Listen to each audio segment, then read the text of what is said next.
Look, if you've caught yourself saying something like, look, as soon as this happens, I'll do this. Give me like 2 minutes because I want to share something with you.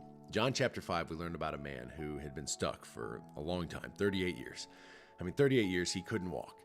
Every day he laid by this pool, hoping that today would finally be the day that something would change.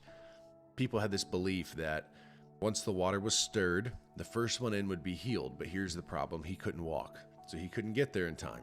Every time he tried, someone else got there first.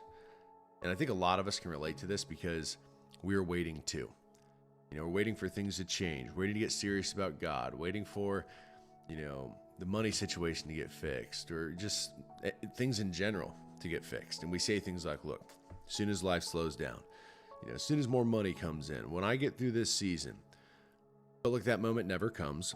And then Jesus, he walks up and asks him a question that hits way deeper than it sounds. And he's just like, look, do you want to be healed?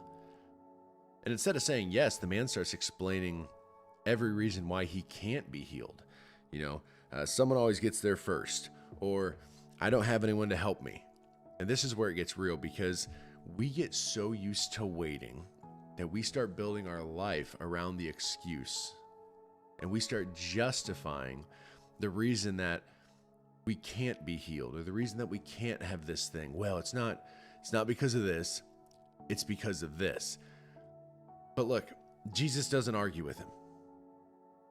He just simply says, get up, pick up your mat and walk.